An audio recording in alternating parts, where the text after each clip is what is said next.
and here we go. We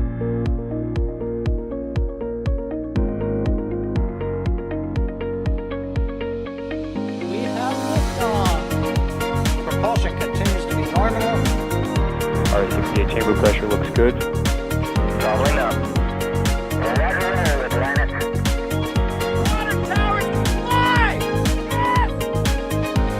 Echo down to nominal. Flight downside FD off. Bring in FD off. It's orange! 45! Oh my god! Oh my god! Decollage.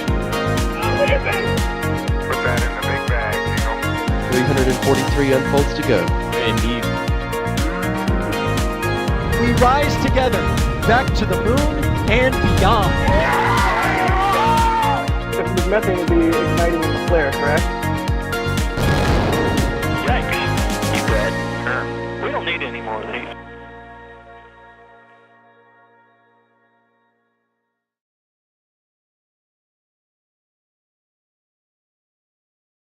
Hello everybody, welcome back to yet another NSF broadcast today. This time though, we're coming from Florida, the second attempt for EchoStar-24, also known as Jupiter 3, on this very Falcon Heavy, an expended center core, 2 recoverable side cores. But it's not just my voice you'll be hearing again. We also have Mr. Alex, who's joining us for today's launch. How you doing, Alex?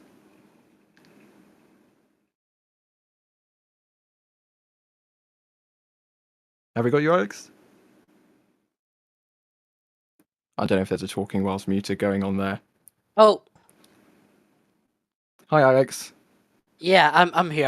I was Okay. muted. Sorry. Team has pulled, so There we go. forward Yeah, propellant hi, load hello. and launch. How's it Set going? by for board instructions. It doesn't help that I'm a little bit kind of sleepy. I'm sorry, guys. They For shouldn't non-urgent they shouldn't do these launches at this time of the day. No worries, no worries. And moving down to some other people that we have here out in the field, we have Julia and we have Sawyer. Sawyer, do we have you on comms? I can't remember. Yes, you do. I feel a little bit like I should be reporting here from Punxsutawney, Pennsylvania. It is Groundhog Day as we go for launch again at 11:04 p.m. And as you heard, we finally have the go for prop load. So take 2. Here we go. And Julia, sorry, I can't remember if we have you on comms or not either. I am operating camera again tonight, but I am here if you have any specific questions I can answer. Otherwise, welcome everybody to the NSF stream, and we are coming to you live from Launch Complex 39 Media Press Site. Sounds good. And indeed, if you have any questions, remember, tag us in chat at NASASpaceflight. We'll do our best to answer them. It will come into the queue here, and then we'll bring them up on screen. We'll read them out and answer them. I'll try and do my best. As I just said, we have Alex and Sawyer and Julia with us as well. And of course, my name is Ryan Caton. I'm your host for today, taking you through this very late Falcon Heavy Florida side, very early in Europe.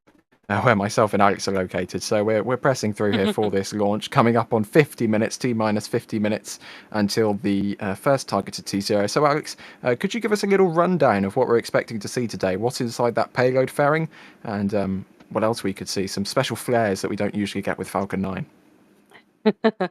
Yeah, so on this launch, the mission is carrying the hugest EchoStar-24 / Jupiter 3. It's one of those satellites that has like 2 different names.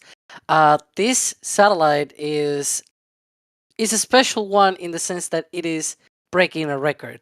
It is the heaviest commercial satellite to ever be launched into orbit. At about 9.2 tons, it is a beast of a thing. And obviously, to launch a beast, you need a beast of a rocket, which is the Falcon Heavy by SpaceX. So this one in particular is also doing quite a weird trajectory kind of thing here, where the mission is technically going to a geostationary transfer orbit, but it is not your run-of-the-mill kind of geostationary transfer orbit that you see for Falcon 9. In that case, there's like a first burn of the second stage that goes into orbit, to a parking orbit, to low Earth orbit, then one that pushes into an elliptical orbit that goes all the way to geostationary orbit, and then the satellite deploys. But for this mission, there's going to be an extra third burn And for that reason, the reason for that is just basically they're gonna increase the perigee of that orbit so that the satellite ends up being closer to geostationary orbit. But it's still a transfer orbit. It's not gonna be going all the way out there. It's just gonna be a transfer orbit, but a more energetic one, where it leads them to be closer and it's spending less fuel to get there. For that reason, you can see there on your screen the Falcon Heavy rocket. The second stage has a gray band, and that is precisely part of that, what they call the medium coast kit, that allows them to be able to go all the way to 3.5 hours that this mission is gonna last, more or less, in order to not have that kerosene be frozen or even below the normal temperatures that they see, even if it's liquid. So this mission is quite a special one in that it breaks records. It tries a new way of deploying a satellite. It is everything together because it's also a Falcon Heavy, and its side boosters are flight proven. This is the third flight, and they are returning back to land as well. So we have the whole pack here, the whole show. Sounds good. And I'm quickly just going to get to this super chat from Bideford, a name we've certainly heard on the channel before. $50 in a super chat. Thank you very much. That coming in literally as we're 2 minutes into the stream. So thank you very much for that. Saying £282. I assume that means something to do with the mass of this payload. Rough maths in my head. And starting the night with 5 pun tokens for Sawyer. So I'm sure he'll be very happy with that. Thank you very much, Byford. That's a significant piece of contribution. And yeah, we are very, very grateful for that because it helps to keep things going here. Yeah, very, very grateful. And we also had some other bits of contribution coming in here. Fire Alarm Man becoming a Red Team member. Logan becoming a Pad Rap member. And Musical Walls, another common name here on these streams, with a super chat asking, where does the water go for the Falcon Heavy deluge? Well, Alex, we saw a little bit of a deluge test today, but dare I say it's slightly different on Falcon Heavy. Yeah, there are retention ponds downstream from the flame trench. You can actually see it from some of our flyover, Cape flyovers that we do. Shout out to all of the people. I think Julia, you're part of the team sometimes, right? It kind of depends, but I think you were on the last one, right? Yeah, I was on the last flight, and I'm actually part of the OG team. So yeah. Yeah. So you can see yes, those. we have what would be a traditional flame trench here, which would also have runoff ponds. Yep. Just at the end of that flame trench, there are like ponds where that water accumulates and can be basically in a safe location that doesn't run off into the environment, so to speak. Yeah. Musical Wolves also asking, since the Falcon 9 is human rated, can Falcon Heavy also be human rated? Sawyer, I'll throw this one to you down at the down in Florida. I seem to recall there was a Red Dragon planned on a Falcon Heavy, but that never really materialized. Correct. It had been discussed, but there was no plan to actually go through with it as of now because, yes, they're technically Falcon 9s, but center core is modified. There's other modifications that are made to the vehicle, which automatically no longer crew rates it. So they would have to go through all of the crew rating stuff again, and you don't really need all that extra propulsion that you get with this for a small Crew Dragon capsule. Falcon 9 does just fine getting to the station, so no need. Paul Chaknis, sorry if I'm pronouncing that incorrectly, has become a Pad Rap member. Thanks very much for that. We also have a Fire Alarm Man with another super chat. Thanks very much for that. And Car Wash Channel is asking, is the rocket launching today, or are they scrubbing it? Well, Alex, do we know what happened to the last launch attempt? Because that did scrub, but right now, according to SpaceX, it's 90% favourable for liftoff the weather. Yeah, it's so far so good. It's looking great for launch today, as far as we are currently aware of. And yeah, it seemed to have a little bit of a glitch during the first attempt. Yesterday, they seemed to have run out of time, and they sort of did the usual tweet of, "Hey, we need a little bit more time for checkouts before the next attempt. So they didn't try yesterday that doubleheader as we were expecting, sadly. But, this is rocket science after all. Indeed, indeed. And David has been purchasing an item off the store. Let's see what you got. There you go, a Starship full stack plushie, which is one of the very popular items at the moment. Make sure you get them now, because once they're gone, they're gone. Okay, let's have a look at the countdown timeline. We are just past 40 or T-minus 44 minutes, coming up on T-minus 43. At T-minus 45 minutes to go, the liquid oxygen load began on the first stage. Alex, does that include the side cores as well? Yes, this timeline needs to be constrained, so to speak, because we have a long list of all the different things that I've been able to track over the few Falcon Heavy flights. But obviously, we need to condensate a little bit here. So when you see there, RP1 load begins, stage 1 load begins, that refers to the whole 3 boosters. So right now, they're loading RP1, kerosene, and liquid oxygen on all 3 of the boosters of the first stage. And shortly, just 3 minutes and 33 seconds, will begin the RP1 load on the second stage at T-minus 35 minutes, pretty much like the usual stuff that we see for Falcon 9. And coming up very shortly, in just over 3 minutes, the second stage RP1 load will start to wrap up. Then it's a little bit of a wait for things to continue. We'll get some more LOX loading and RP1 loading on the second and first stages. That'll be wrapping up in about 35 minutes time before Falcon Heavy then heads into startup. We'll then get the launch director verifying that we go for launch. Propellant tanks will pressurize, and it's the standard shebang from there. Engine ignition and liftoff of Falcon Heavy, which we should hopefully be seeing in just over 40 minutes time from now. So don't go anywhere, because the weather looks good. And we're looking good for a launch from LC-39A. I'm going to get to some questions now, such as this one from Andrew asking, why has SpaceX not been recovering the core on these Falcon Heavy launches? Now, that's an interesting question, because SpaceX has never technically recovered a core for Falcon Heavy. Sawyer, I'll throw this one to you.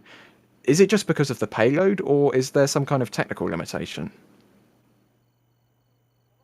The main thing is, like you pointed out, this is the heaviest commercial payload ever to geostationary orbit here, so at that point, you're going to need every bit of performance that you can. So for these larger, heavier satellites, might as well, get as much performance as you can, and that results in usually burning up the center core and having it be expendable.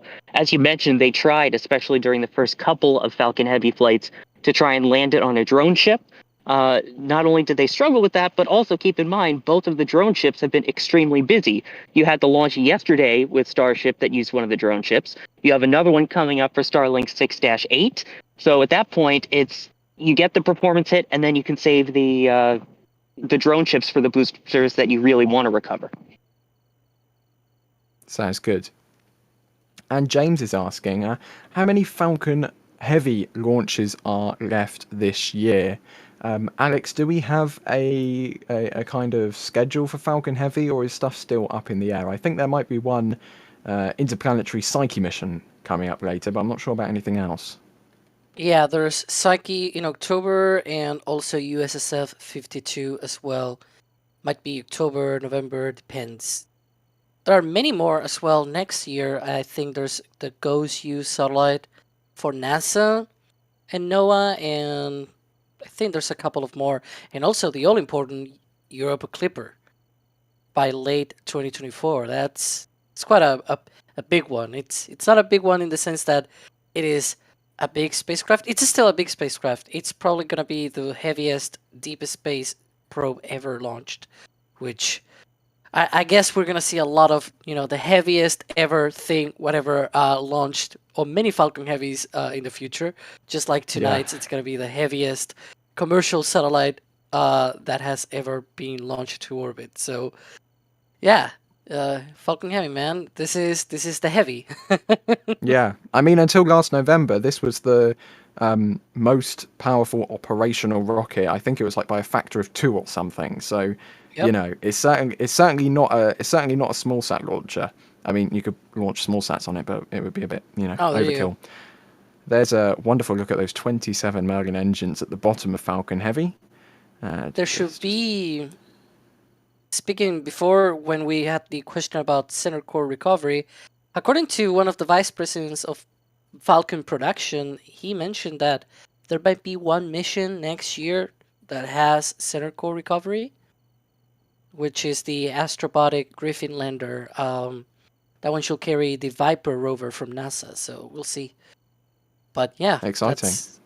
Yeah, right? Personally, hey. I really want them to bring a center core back, because they've landed a center core before, but it hasn't made it back to port. So, even though there's so many of these really massive payloads going into the fairing of Falcon Heavy, I really want them to bring one back, just for the sake of saying that they've brought one back, because, they've got Super Heavy and Starship, they're a lot bigger. But, just for completeness sake, I want them to bring a Falcon Heavy center core back. The words of Meatloaf, 2 out of 3 ain't bad. Yeah, thanks, Sawyer. Joe R has gifted 10 Red Team memberships. If you received one of them, make sure to thank them in chat. It's always greatly appreciated for both us and the people on the receiving end of those gifted memberships. They're given out randomly based on YouTube algorithms and watch time and different things like that. So if you watch, there's a higher chance you'll be able to receive one when someone kindly gifts them. Kent is asking, interesting question, does this count as 3 launches for SpaceX? Alex, there's 3 calls, so does it count as 3 different launches?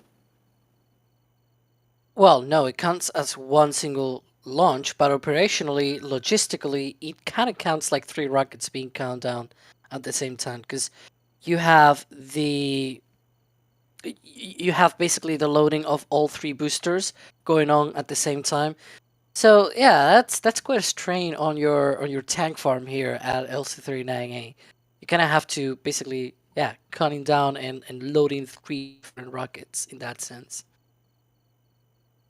So logistically, sure, but as statistics and things like that, it's just one single launch. Mm-hmm. And where did it go? Jody's asking, aren't they basically just rotating inventory when they do not recover a booster? I understood that there is planned obsolescence. Well, that is kind of the case, Sawyer, with older boosters. They're kind of, thrown in the drink when their time is up, especially back in the old days of Falcon 9. But this is a brand new center core, if I'm not mistaken. And yes, a lot of those you'll see them. We have, the expendable Falcon Heavies we've seen. There's the Falcon 9s where they occasionally throw them in the ditch or in the drink for the older ones. But the main thing is with this one, each iteration of Falcon 9, each booster has a slight kind of improvement to it as they fly more and make these tweaks to boost performance. So the newer the booster, the better the performance. So same thing, when you have a 9.2 ton payload, you want the highest performing booster that you can, mainly powering your flight. Sounds good. And there's a couple jellyfish questions here. Julia, I'll throw them to you. John Pye asking, should we expect to see a beautiful jellyfish with this flight? And also Logan asking, from Myrtle Beach, South Carolina, when it launches, could I see a Falcon 9 jellyfish? How's the sunset looking? Are we a bit too late for a jellyfish? Oh yeah, we're pretty late for a jellyfish, so unfortunately there is no sunlight left.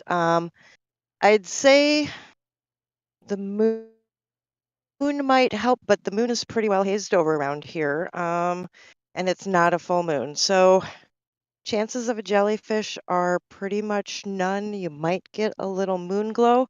You never know, I guess, what could happen on re-entry, though, for the boosters, so stay tuned and we'll see what we see. Sounds good.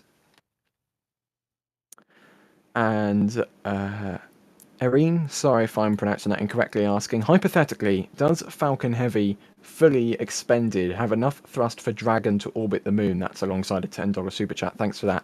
Alex, could Falcon Heavy send a Dragon to orbit the moon? Not to orbit, but yes, to flyby. So they can do a flyby around the moon and back, like one of those free return trajectories. That was one of the proposals to do what was called the Great Dragon mission. because there was Red Dragon missions to Mars where they were gonna send Dragon all the way to Mars and land it and things like that. And then there was another proposal of just basically sending the Dragon around the moon and then let it come back and have people on board. And because it's a short trip, right? So you can put like a couple of people.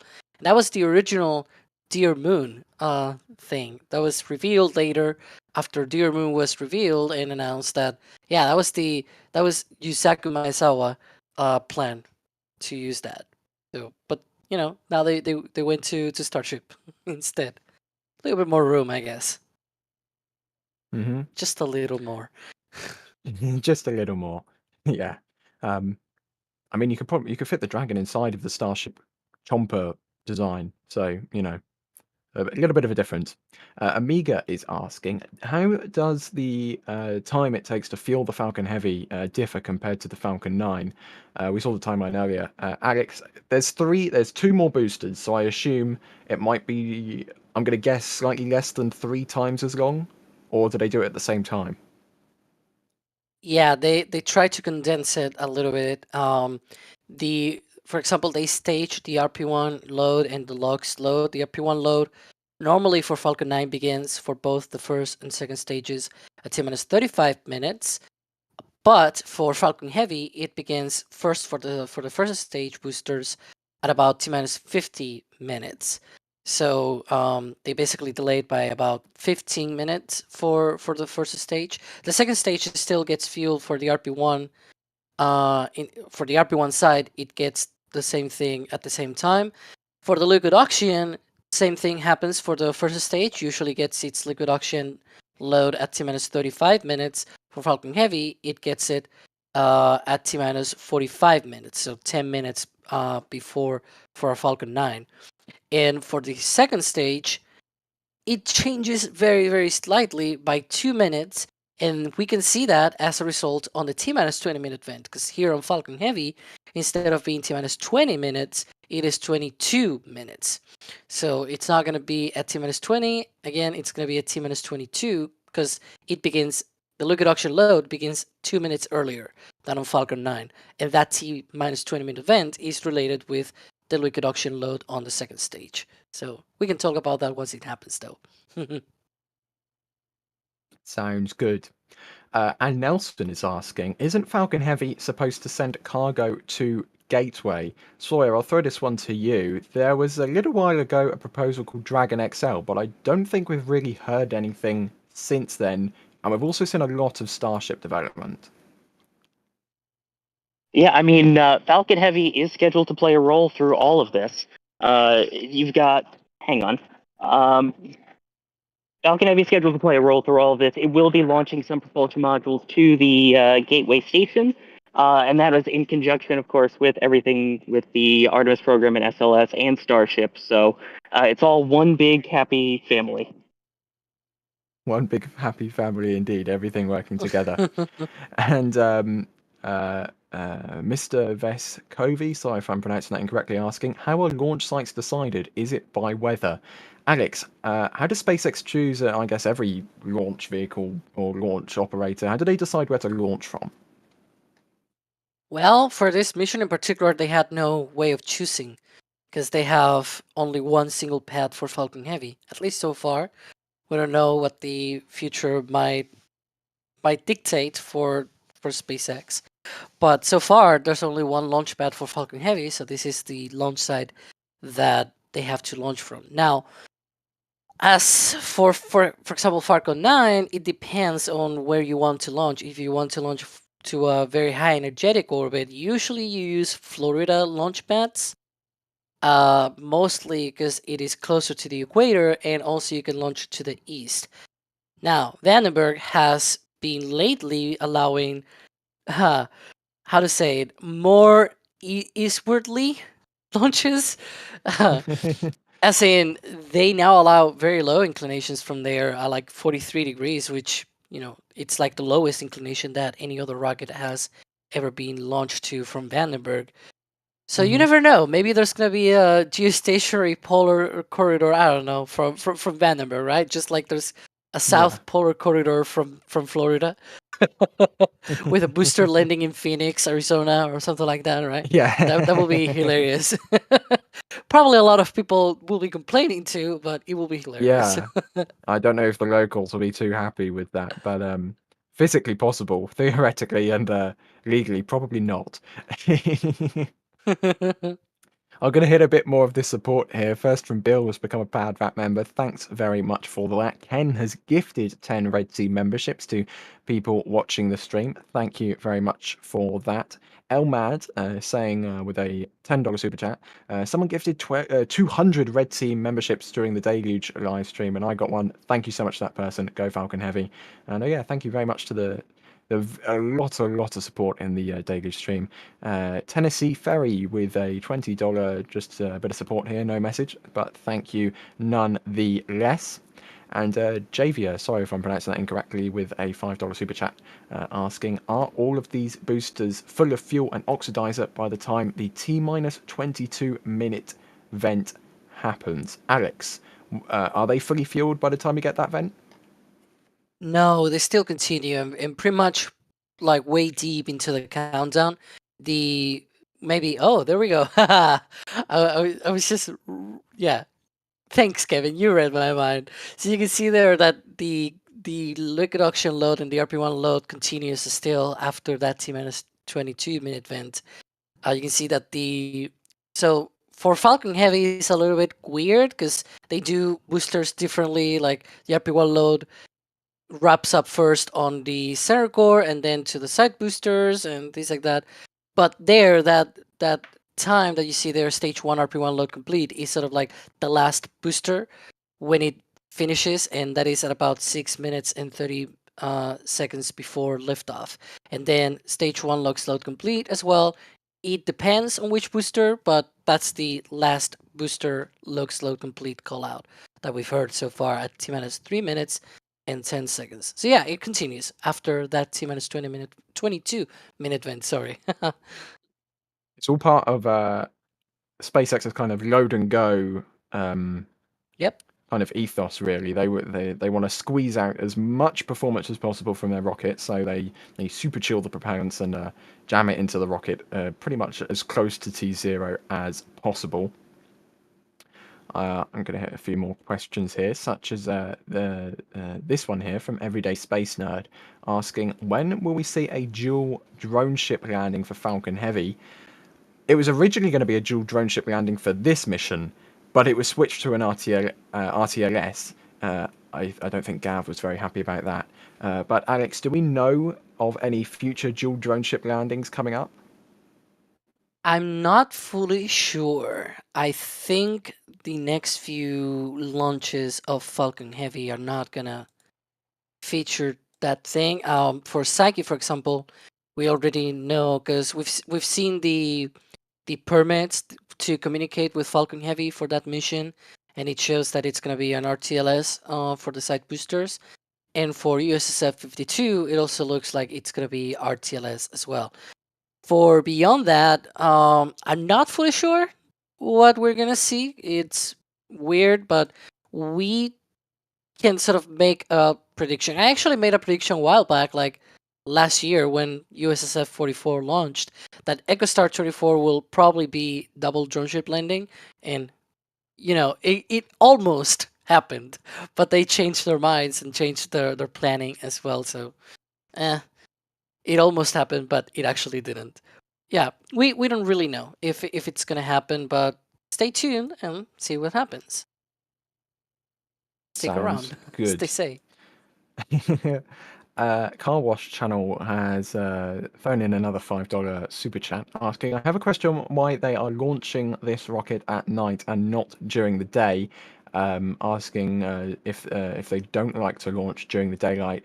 Well, Julia, as someone who takes photos of rockets, first of all, do we know why they're launching this at night? And second of all, I'll throw in, what's your favorite time of day to take photos of rockets? Oh, well, let's put it this way. Launches are scheduled due to the payload demands, unfortunately not for what photographers may prefer. So, is it harder to photograph rockets at night? Absolutely, it is. But my favorite shot to take actually is a streak shot. I'm too close today, so I won't be doing a streak shot, but look for those because I bet a lot of media is out to do that. And you can only really do a streak shot at night, so no complaints here. But yeah, unfortunately, rockets don't get scheduled for viewership or for photographer's choice. Yeah, I should point out, occasionally you'll see a daytime streak, but that requires a whole bunch of fancy filters to put on top of your camera and all this extra stuff that goes with it. So it's very rare to see those. And yeah, like Julia said, 2 words, orbital mechanics, unfortunately, as someone who really likes the day launches.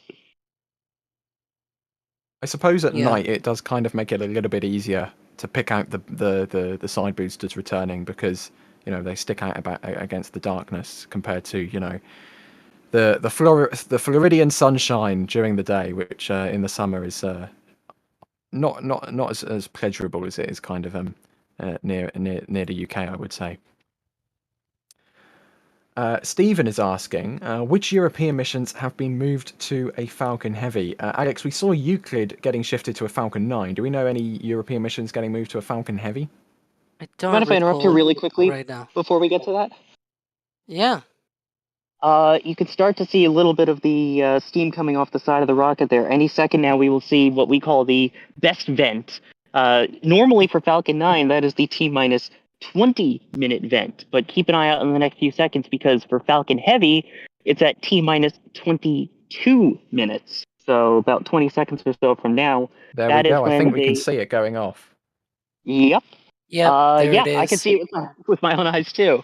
That is as they purge the lines in the transporter erector that help fuel the second stage, and that will allow them to transition from loading the RP1 or refined kerosene to liquid oxygen.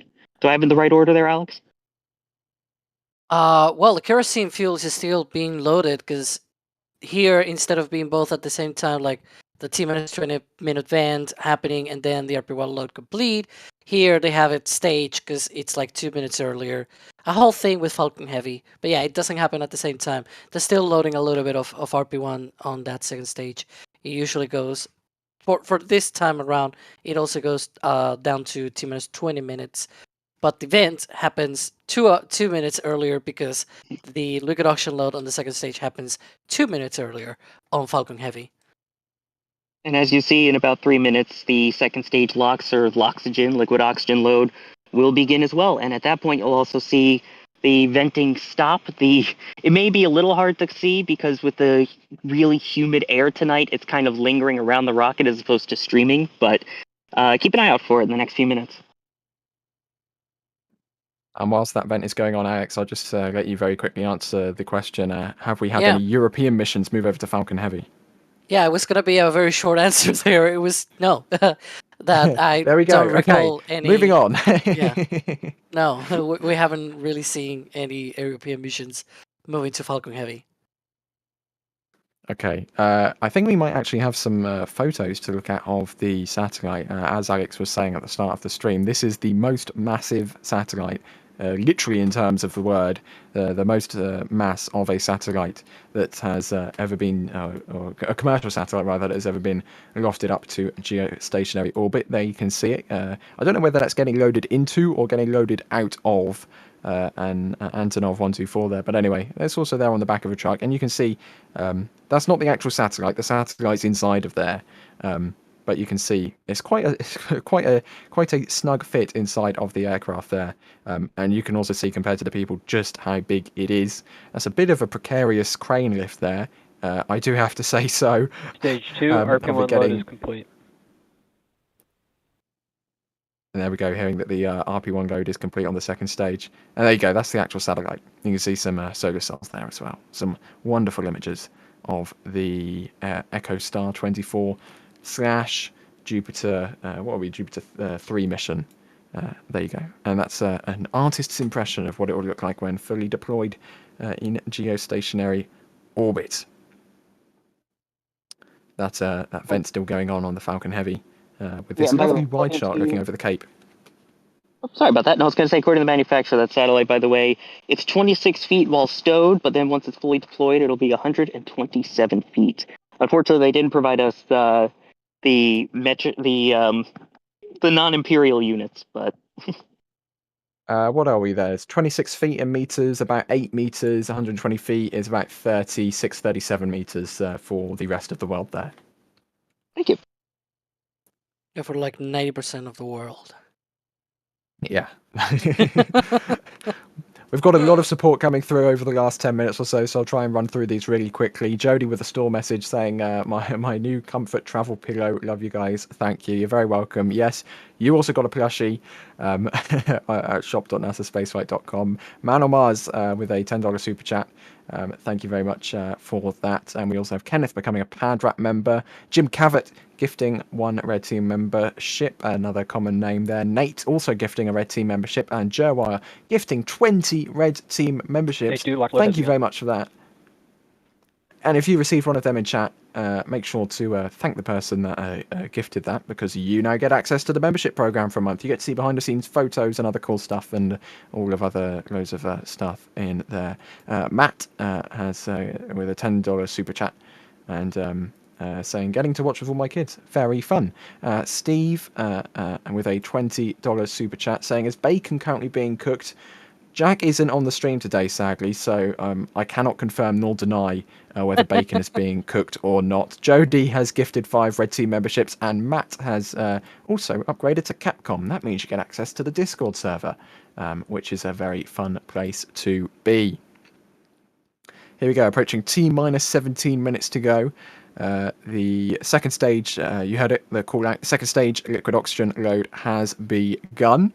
And that is the final load starting on the vehicle before T0. The rest of the fuel callouts will be for load completing, the first of which will be the RP1 on the first stage in just over 10 minutes time. And Xbar asking, what is the best launch site in the world in terms of where it is placed, in brackets, how near to the equator it is? Well, Alex, what's the closest like space center, spaceport in the world that's closest to the equator? Well, that is launching rockets right now. I believe it is French Guiana, the Guyana Satellite Launch Center from the European Space Agency. I believe that's at like 3 degrees of latitude or something. So I think it's 6. 6? Maybe I Yeah. got my numbers wrong then. But it's Yeah, but it's it certainly can close launch to to 0. 3 degrees. Yeah, Okay, it's cool. very close to 0. Yeah. Yeah.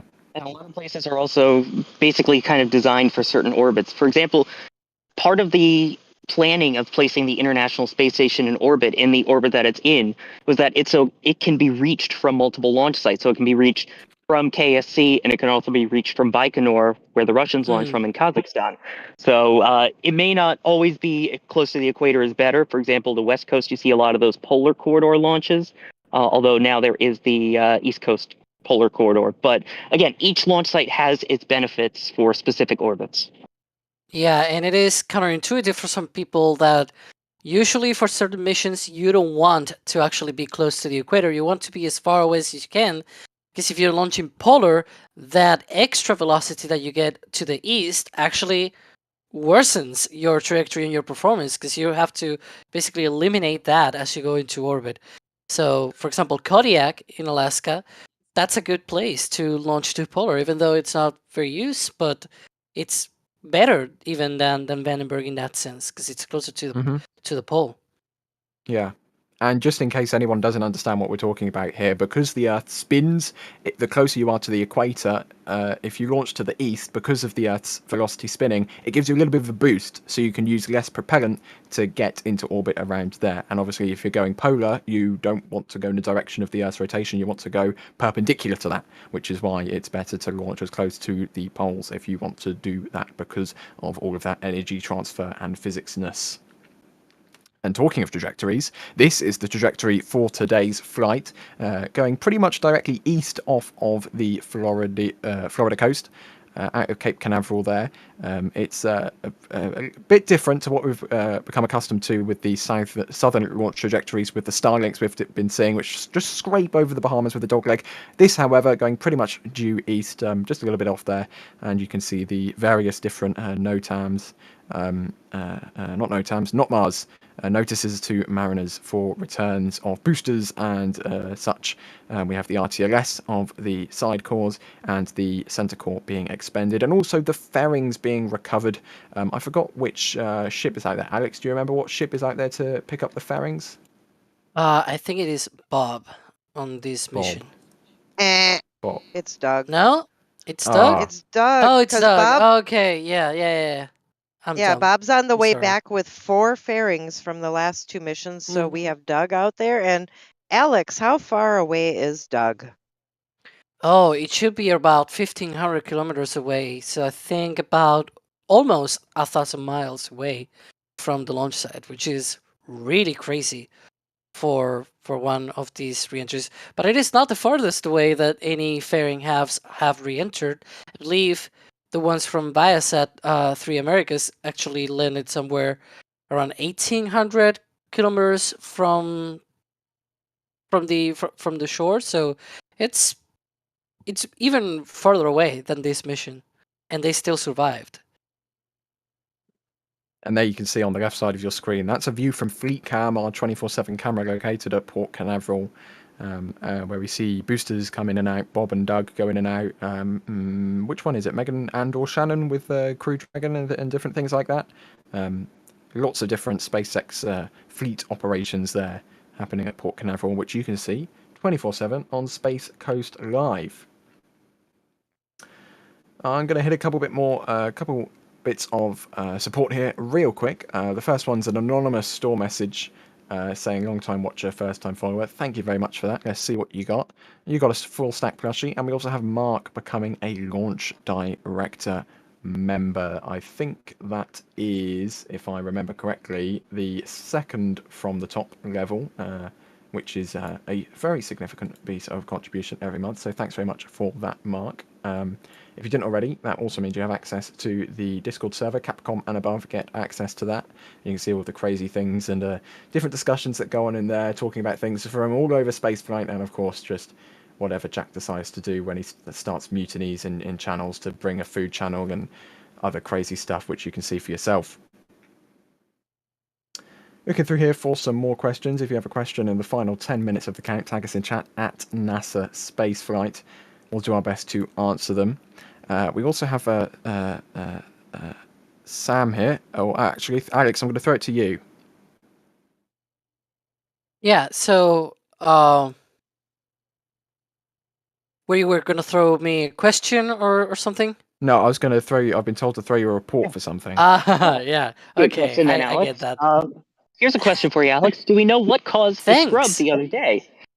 That makes more sense. Yeah, so apparently there was a stuck valve on one of the side boosters of this Falcon Heavy that apparently didn't let them to pressurize one of the systems that they use on the booster. It doesn't seem like it was like the main tanks. Might seem to be some other subsystem that they needed to pressurize. But yeah, it seems like they had that issue and they had to abort the count because otherwise the side booster cannot do its thing. That makes sense, right? I guess. Yeah. Okay. I'm going to hit this from Sam real quick. $15 super chat. And thanks very much for that. Asking, has any of the NSF crew ever been skydiving? I don't know. Personally, I haven't. I don't know if anyone here has. I don't really have time to go around the entire NSF team because it is quite extensive to ask them. But anyway, Sam, thanks very much for that bit of support there. Very much appreciated. Something else we also appreciate is people purchasing different items from shop.nasaspaceflight.com. A collection on there, which we often don't really highlight, is the Heavy collection, because it is dedicated for Falcon Heavy, obviously available to purchase whenever you like. We've got some different meta prints on here, such as this very, very nice one from the Falcon Heavy demo flight, I believe, taken by our very own Brady. You can really just see the raw power of That's all amazing. 27. You can see the raw power of those 27 Merlins. It's just a really beautiful image. We've also got some other metal prints on there, such as, I don't know why there's a Starlink metal print in there, but that is also available. We also have that Last Chance metal print there. This one taken by Max of the Lightning. It's a little bit of a grainy aesthetic picture, but that is available until the end of the month, which I think ends quite soon with August coming up. So that's also available on there. And we, of course, have our heavy designs on hoodies, T-shirts, mugs, and other items there as well. This hoodie there with the E, or the Falcon Heavy triple chords standing in for the E, the fairing standing in for the bit of the A. Clever design, isn't it? Yeah. Falcon Heavy collection. We, of course, have many other items across the store. If you want to have a look, shop.nasaspaceflight.com. We are now just under 9 minutes. In case you missed it, that the satellite, the spacecraft, is now on its own internal power instead of getting power from the ground, and that so far they are go for launch. Yeah, we should hear a few more callouts here coming up. So shortly, at about 7 minutes, the engines are going to be chilled down ahead of basically igniting the engines. We will probably hear those callouts of how the boosters get loaded with RP1 load complete and the Stromback retraction at 4 minutes and 30 seconds to launch. So yeah, expect those callouts to come as they happen as well. Here we go. In just under a minute now, the engine chill will begin, and then we'll be making our way down to T0 and the launch of Falcon Heavy. That in just under 8 minutes time now. I dare use the word, but I forgot to what point the last launch attempt got. Sawyer, do you remember? I can't remember. T-minus 1 minute and 5 seconds, but who's still bitter? Okay. Hopefully we'll get a little bit further than T-minus 1 minute and 5 seconds stage today. one RP1 load is complete. There you go. RP1 load wrapping up on the first stage. And Alex, just to reiterate, that is across all three. Is that across all three boosters or just a center core? Yeah, it happens. It happens at different times. This was probably like for the first booster, which on previous missions. See, different times at different moments. Center core, then PY booster. That is the booster that is furthest away from the tower, and then we should hear the one for engine chill as well shortly. SpaceX answering our own questions. Thanks, SpaceX. Xavier saying, I'm currently on a break at work, so I can't say, but thank you for that $5 super chat. Very much appreciated. We also have Lawrence saying, go SpaceX and go Falcon Heavy with a $10 super chat. Thank you very much for that as we approach T-minus 6 minutes to go before we get the ignition of those 27 Merlin engines on the two side boosters and, of course, that center core as well. We can still see some venting coming off the booster here. Sawyer, quickly, how's the humidity before I throw you and Julia off for the launch? And that's the other booster wrapping up fuel load. That's, right on time. Yep. It is definitely humid. And with that message, like you mentioned, I am going to head on out and let's have a great launch, everybody. Talk to you after the launch. Have fun, you and Julia down there at the Cape covering this launch for us. And that, as we just heard, so the boosters are fully loaded. Second stage is fully loaded with RP1. Next up, Alex, we're just looking for the liquid oxygen loads to start to wrap up. Precisely. We should hear next that the tanks are pressurizing for Stromback retract. Basically, those tanks need to be a little bit more rigid as they remove that wide structure that you see next to the rocket that supports it while it is vertical. They have like two little cradle arms at the top that open, and then it retracts just like 1.5 degrees or more or less, and then it pulls all the way out at liftoff as well. So yeah, and then afterwards they're gonna wrap up that liquid oxygen load on both stages. Really close to launch. Here we go, 5 minutes. Of course, we got a little bit closer the other night, but fingers crossed we'll get all the way through to T0 and then subsequent numbers after that as well for the launch of EchoStar-24 / Jupiter 3. Why it has to have two names, I'm not entirely sure, but it does. So it's the most massive payload commercial payload ever to be launched into a geostationary orbit. If you're just joining us, that is pretty much the headline statistic for the night. It's a very, very heavy payload, 9 metric tons. Not something you can lift around by yourself, as we saw earlier in the stream. Lots of heavy equipment needed to lift this thing around before it could get integrated into Falcon Heavy. Here we go. This lovely close-up shot of the fairing. You can see the boil off there, and also the Hughes Jupiter 3 logo on the side of the fairing. Bit of a sooty fairing, may I say. Yeah, I believe that is the 5th and 6th flight for each of these the sides of this fairing. And I believe we can see the little claw there at the top of the strong back retracting out now. And once that releases, the strong back will fall back ever so slightly. Alex, is that about 3-ish degrees, if I recall correctly, initially?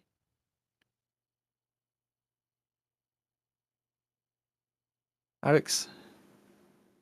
I'm sorry, my internet dropped just as you were asking me.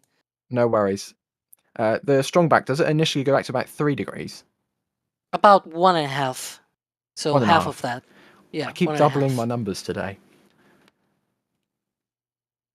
Okay, 3 minutes to go, roughly. You can see that strong back starting to lean back ever so slightly. The umbilical's still connected, but it just gives the Falcon Heavy a little bit of breathing room as we head into the final parts of the count here. That strong back still nudging back ever so slightly. Core LOX load is complete. There's the liquid oxygen load wrapping up on the center core, and we should be hearing callouts. Yeah, they also called out the side boosters as well, so all liquid oxygen load is complete on the first stage of Falcon Heavy. Next should be the second stage as well. So that should be wrapping up very shortly. You can still see that boil off, very, very visible with the humidity and the lights from the base of 39A shining up on the vehicle. Just over 2 minutes to go now until the launch of Falcon Heavy. Don't go anywhere. Very, very exciting to have you all joining us for yet another Falcon Heavy launch. Like I said earlier, up until September last year, this was the most powerful operational rocket. So it is a very, very powerful rocket indeed. Not one that you will miss if you're ever in the area. Stage 2 LOX load is complete. There's the stage 2 call out. So liquid oxygen is done. You can see a little bit more venting happening there off of the strong back there as we are approaching T-minus 90 seconds. Very exciting, Alex. How are you feeling? The last time we saw Falcon Heavy was just a little while ago, but it's still, you know, when we have a Starlink every other day now, it's kind of, you know, it's still kind of rare. I'm feeling like Falcon Heavy right now, locked and loaded. Come on. Yeah. Let's launch this baby. Gas closeout. Here we go. There we go.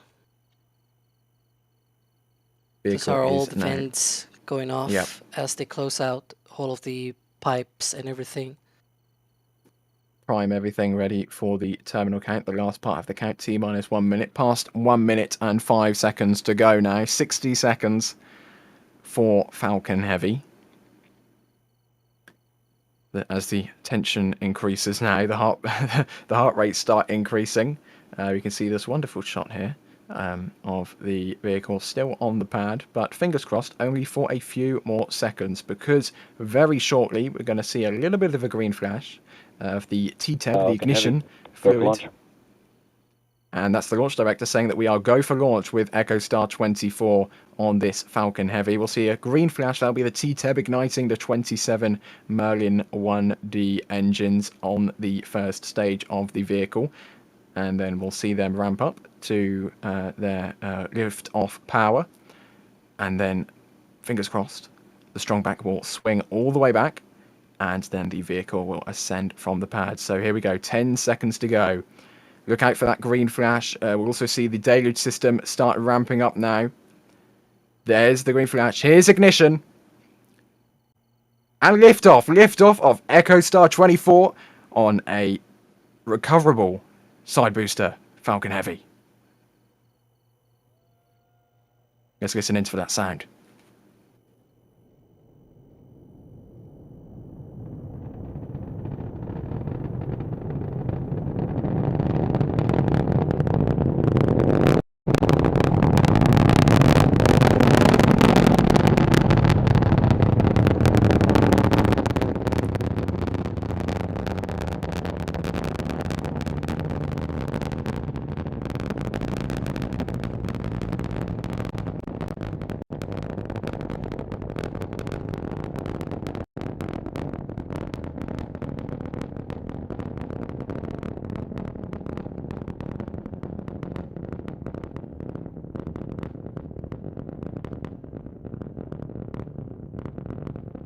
60 seconds into flight, the cloud's working a little bit like an ND filter for us here as we get a good eye on the exhaust of the first stage of Falcon Heavy there. I believe that was with auto track. You can see on fleet cam it's still glowing in the sky.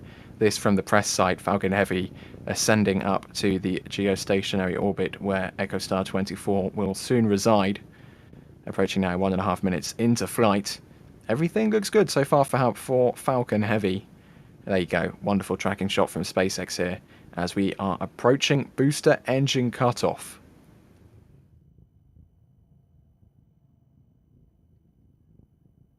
That should be coming very shortly as we approach 2 minutes into flight already. I think this could be from Julia, if I'm not mistaken, of the first stage there, still burning. Just behind the clouds, which is why you get a little bit of a glow there. This is indeed from Julia, working the manual track for us tonight. You can see the views from the center core there on the right side. One of them's looking at one side booster, the other one's looking at the other side booster, which we'll see separate very shortly.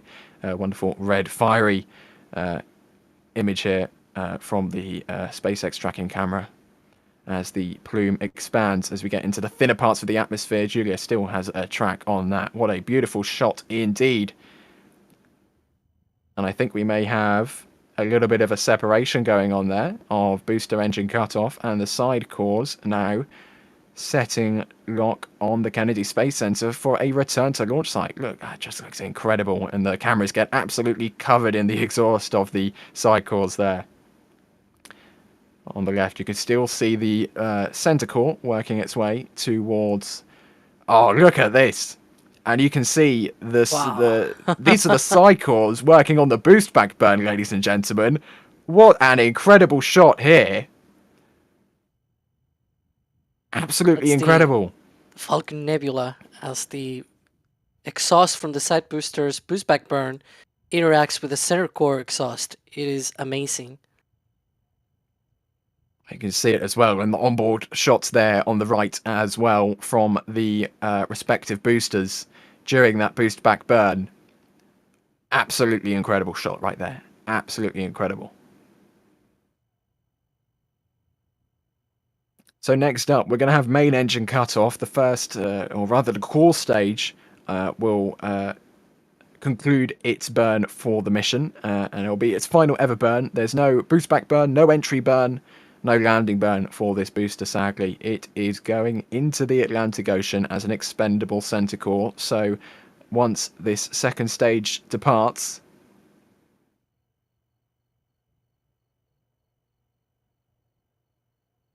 there it goes. That is the end of that specific booster's mission. That is the this is B1074, the expendable center core. Its mission is now concluded. As the second stage Merlin vacuum ramps up, starts glowing. Unfortunately, not those new HD cameras we've been seeing from SpaceX on recent Starlink missions, but still impressive nonetheless as we get ready for the fairings to pop off. And separation there for the fairings. EchoStar-24 now exposed to the near vacuum of space as it continues its way up to geostationary orbit. So the next thing we should be seeing, we're approaching 5 minutes into flight, will be the entry burn for the side boosters as they make their way back to... Oh, I was going to say, this one is actually special because these side boosters are not going to do a 3-engine entry burn. It's going to be a single-engine entry burn for this mission. So does that mean that our launch entry landing design with it like switching is wrong for this mission? No, that's well, very the landing for disappointing. the side boosters is usually 3 engines, so they already kind of knew that. They're really good at knowing that because they already launched as side boosters on the past 2 missions, so they already kind of had that 3-engine landing burn. But yeah, it's gonna be different. It's gonna look different than the previous missions. So we have our eyes out on the sky there, looking for the side cores. Yeah, we are very adamant at catching these return to landing zone 1 and 2 side cores booster 1065 and 64. as that second stage continues burning, already at 18,000 kilometers per hour, 165 kilometers in altitude. It's going very, very, very quickly as the boosters now still accelerating because they're coming back down now, 50 kilometers in altitude. And it looks like we have an entry burn on one booster. I'm not sure if we don't have an entry burn on the other booster or if that video C cut out. Oh, we do have it. There we go. 2 entry burns. They look pretty solid to me. I am no expert, but they do look pretty solid to me.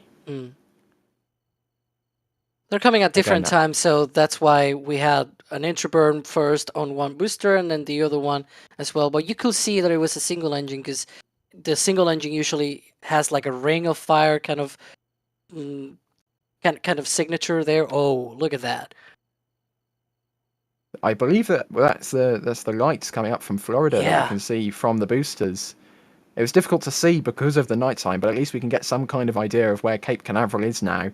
I don't know whether that's Orlando as well. We can see that. Oh, and as the exposure changes, look at that.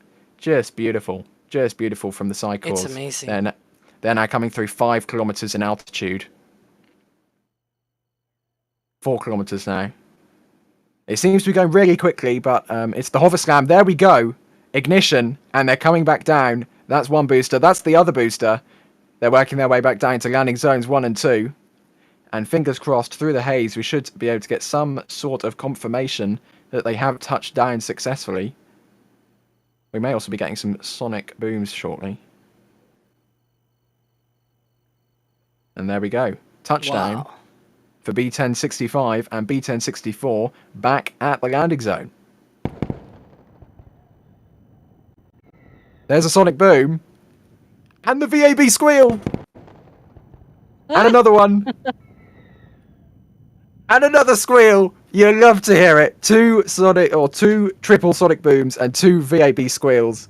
That is a wonderful way to round up the evening.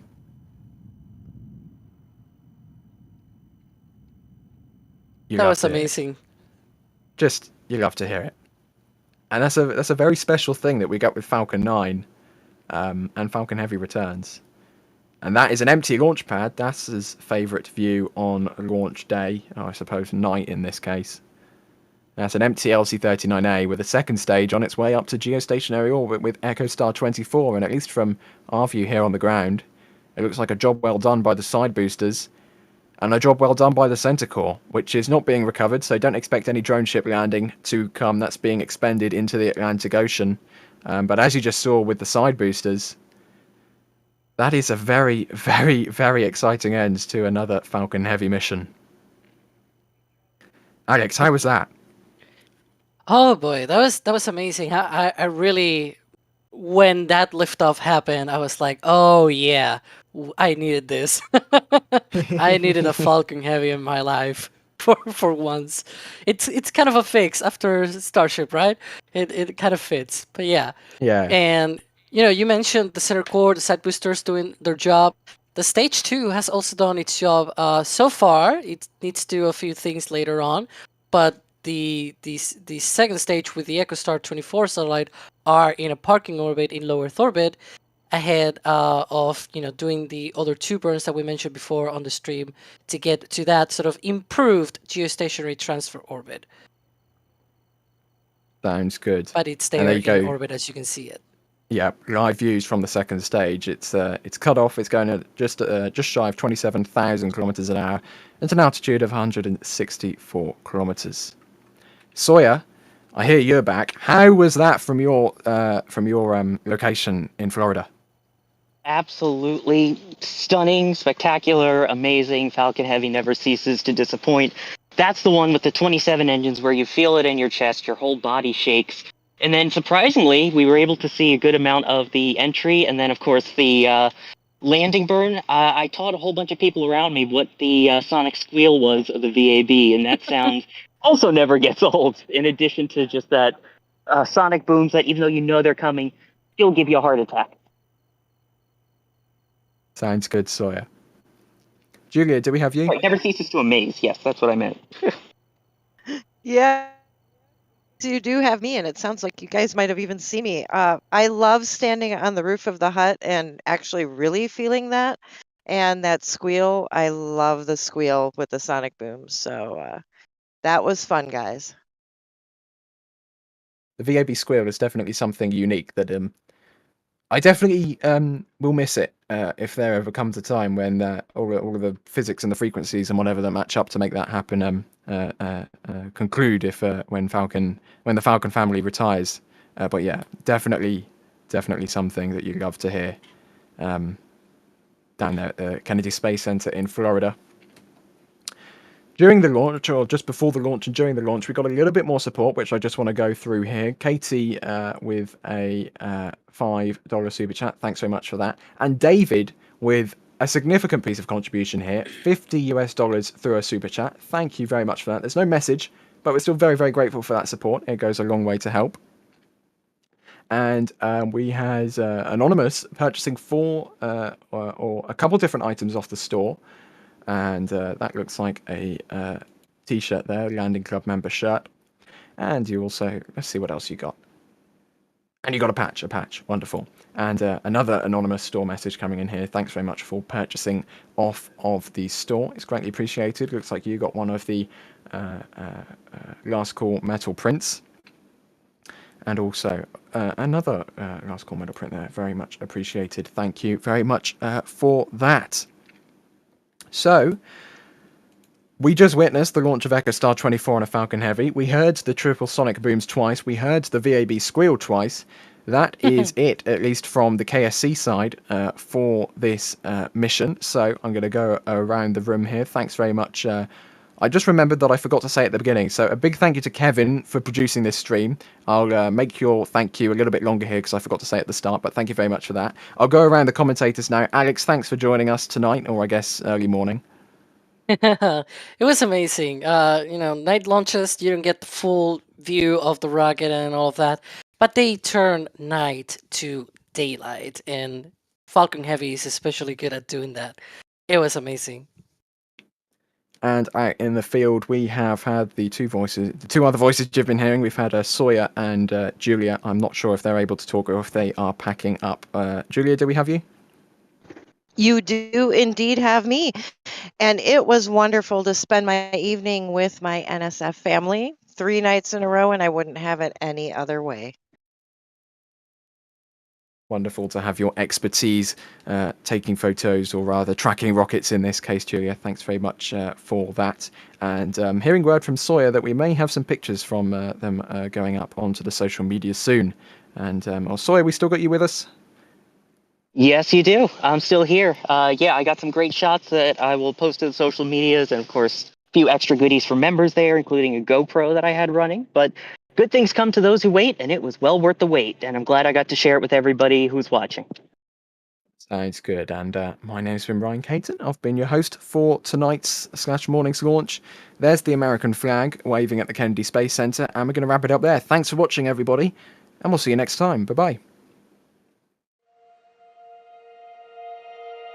And here we go.